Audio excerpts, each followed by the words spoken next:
Details have recently emerged from a credible source of a possible terror threat in the New York City and Washington, D.C. areas, just as the 10th anniversary of 9/11 approaches.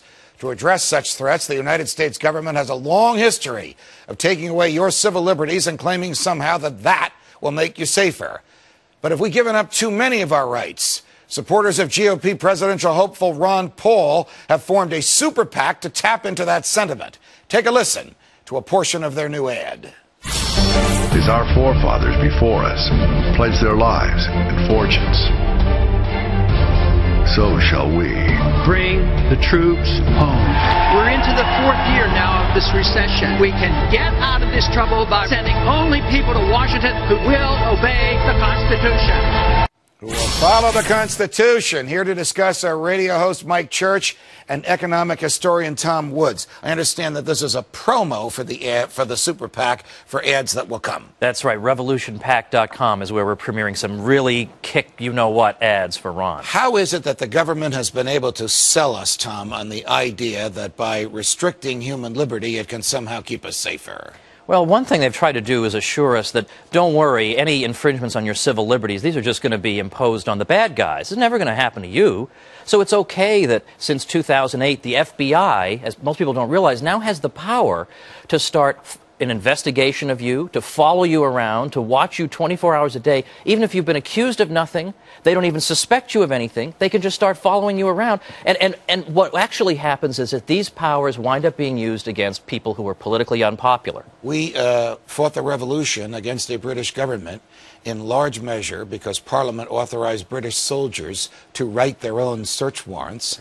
And now, under the Patriot Act, we have enabled federal agents, not just FBI, but even those goons at the TSA, to write their own search warrants. Basically, the agent authorizing him or herself to enter into your property or to go through your computer files. How does that make us safer? I don't know how it makes it safer, but it certainly makes us dumber.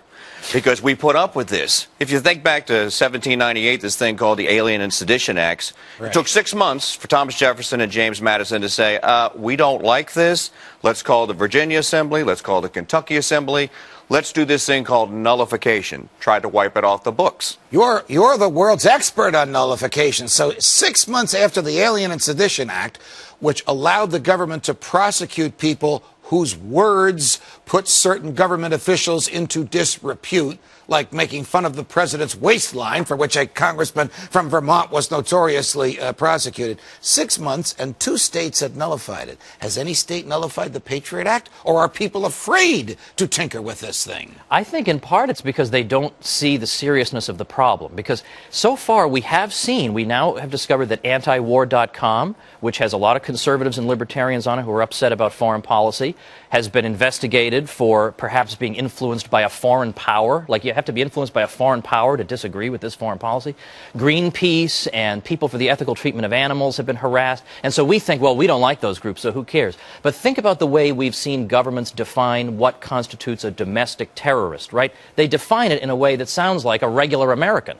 So be very careful before you say, oh, I trust the government, I trust the government. Remember Thomas Jefferson, who said, don't tell me about having confidence in man, but bind him down from mischief by the chains of the Constitution. By the chains of the Constitution. Does anybody in government take the Constitution seriously? Jim Clyburn, who's the #3 ranking Democrat, once told me on another show that I was hosting, when I asked him where in the Constitution is the federal government authorized to manage health care, it was during the debate on Obamacare, he looked at me and he said, Judge, most of what we do down here is not authorized by the Constitution, and then laughed.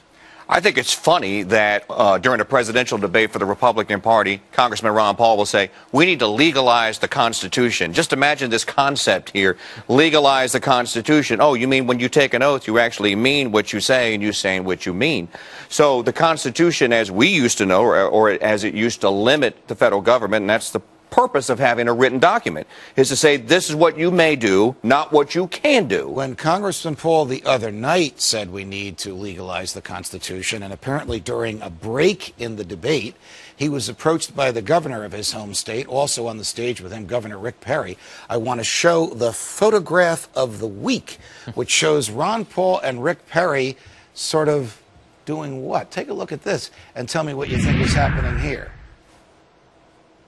Tom, is Governor Perry saying, Ron, out of my face? Is Congressman Paul saying, I've got First Amendment rights, Governor, and I'll say whatever I want? What do you think? I think the governor is saying, stop telling the truth about me. I mean, the Gardasil thing is bad enough, but now we know that his former chief of staff was a lobbyist for Merck. I mean, the whole thing has Big Pharma tool written all over it. All right. And the fact that Ron was critical of Ronald Reagan for spending too much, great. It shows he has some principles. Mike Church, Tom Woods, it's a pleasure. Thank you for joining us.